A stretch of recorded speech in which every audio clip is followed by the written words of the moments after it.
Hello guys, what's up myself Aman Kumar from Unique Study. तो आज के इस वीडियो में मैं आप सभी के लिए लेकर आ गया हूँ class 10 CBSE science chapter number first chemical reaction and equation, जो कि हमारे फर्स्ट टर्म में आने वाले हैं।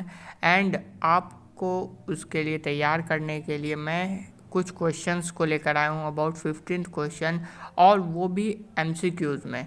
तो आपको टेंशन लेने की कोई ज़रूरत नहीं है क्योंकि एमसीक्यूज कैसे आएंगे। तो ये सब क्वेश्चन को मैं प्रैक्टिस करवा दूंगा आपके फर्स्ट टर्म के पहले ही, ताकि आप उसमें बेटर से बेटर कर पाएँ।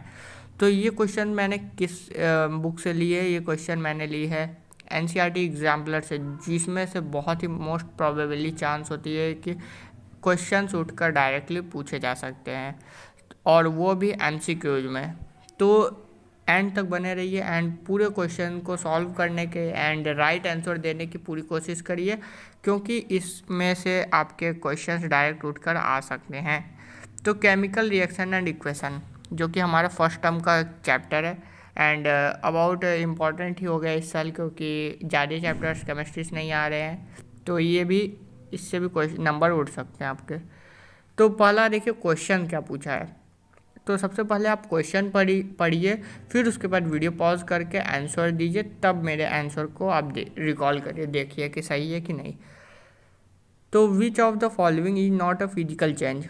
तो इसके लिए आपको physical change, non physical change ये पता होना चाहिए। ऑब्वियसली बहुत सारे लोग को पता होगा, एंड जिसको नहीं पता मैं उसको बता दूं कि फिजिकल चेंज वो होता है जो कि वापस से रिफॉर्म ना हो, और केमिकल चेंज जो रिफॉर्म हो जाए। तो boiling of water to give water vapor, melting of ice to give water, and dissolution of salt in water, combustion of liquefied petroleum gas। तो जल्दी जल्दी आंसर करिए, क्योंकि मैं इसका आंसर बताने जा रहा हूँ। इसका आंसर है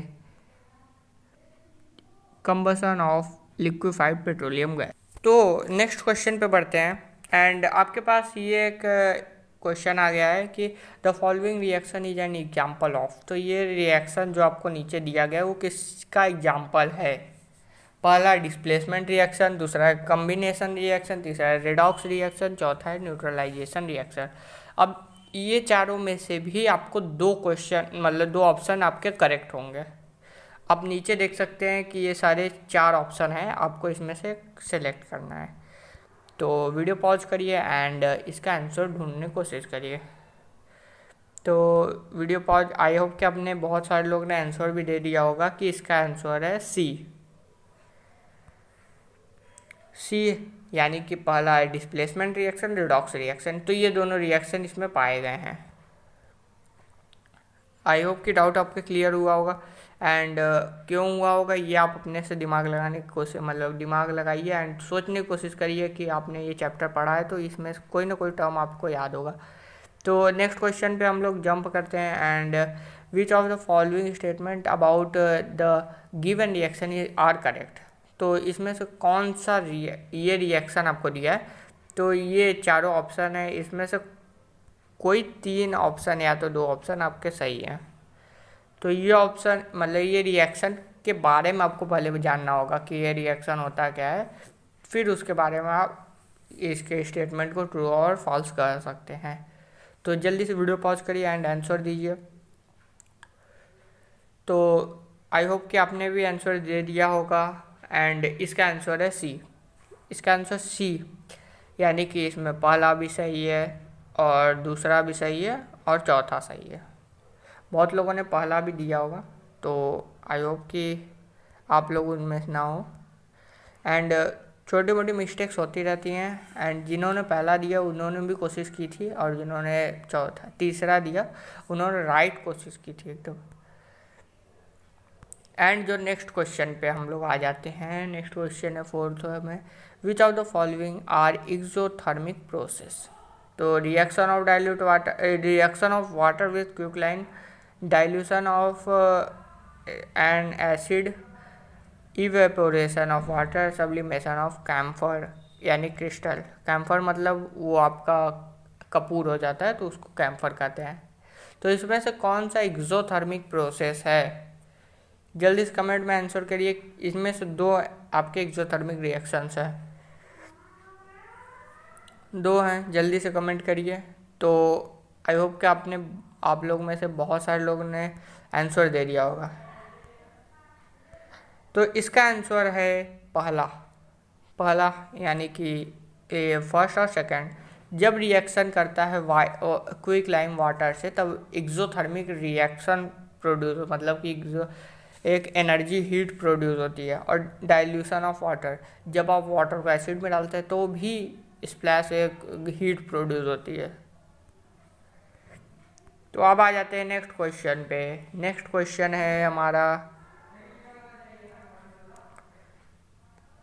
3 beakers labeled as A, B, and C, each containing 25 ml of water, were taken. A small amount of NaOH, anhydrous CuSO4, and NaCl were added to the beakers A, B, and C respectively. It was observed that there was an increasing in temperature the solution of containing beaker A and B, whereas in the case of C, the temperature of solution falls.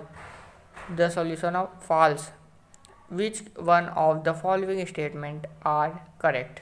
तो ये चारों option आपको दिया है, इसमें से कौन सा करेक्ट है, और इसमें से भी आपको 4 में से 2 बताना है। तो वीडियो पॉज करिए, इसमें आई होप कि आपको थोड़ा समय लगेगा, तो वीडियो पॉज कर लीजिए एंड मैं इसका आंसर बता देता हूँ। तो इसका आंसर हो जाएगा आपका सी, यानी कि पहला और चौथा रिएक्शन। पहला और चौथा, ये दोनों इस कंडीशन पे सेटिस्फाई कर रहे हैं, इस रिएक्शन पे। अब जो नेक्स्ट क्वेश्चन हम लोग का आ जाता है, नेक्स्ट क्वेश्चन है, अ dilute ferrous sulphate solution was gradually added to the beaker containing acidified permanganate solution. The light purple color of the solution faded and finally disappeared. Which of the following is correct explanation for the observation? तो जल्दी से इस video को pause करिए and इसका answer, मतलब इसको पहले एक अच्छे तरीके से पढ़िए, फिर उसका आंसर दीजिए। तो ये चारों कंडीशन में से आपको सेटिस्फाई करना है। तो इसका आंसर मैं बता देता हूँ, इसका आंसर है आपका ए, और आप इसको रीचेक कर सकते, मतलब चेक कर सकते हैं क्यों। तो नेक्स्ट क्वेश्चन हम लोग का आ जाता है, which among the following are double displacement reaction. ये चारों में से कोई 2 डबल डिस्प्लेसमेंट रिएक्शन है, या तो एक हो भी सकता है, जैसे देखिए सेकंड ऑनली लिखा है। तो इसमें से आपको बताना है डबल डिस्प्लेसमेंट रिएक्शन कौन कौन से हैं। तो जिन्होंने भी इसका आंसर दे दिया है, आई होप कि आपका आंसर सही हो। तो इसका आंसर है सेकंड, बी ओनली, ये डबल डिस्प्लेसमेंट रिएक्शन है।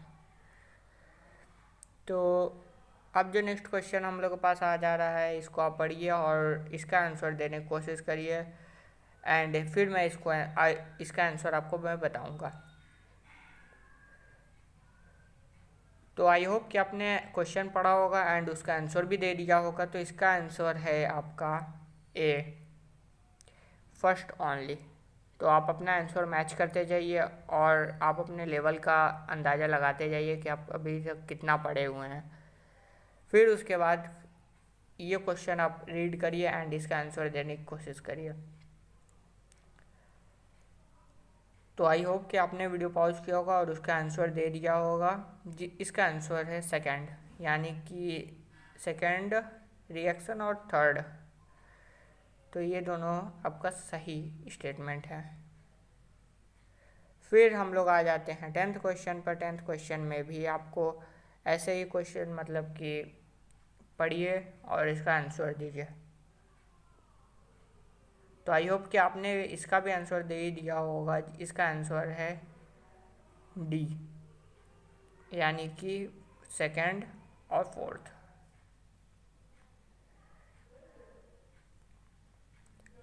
फिर उसके बाद 11th में आपसे पूछा है, electrolysis of water is a decomposition reaction 1 mole ratio hydrogen and oxygen gas liberated during electrolysis of water. तो ये क्वेश्चन भी आपको डबल डिस्प्लेसमेंट रिएक्शन में भी आपने पढ़ा होगा शायद, इलेक्ट्रोलाइसिस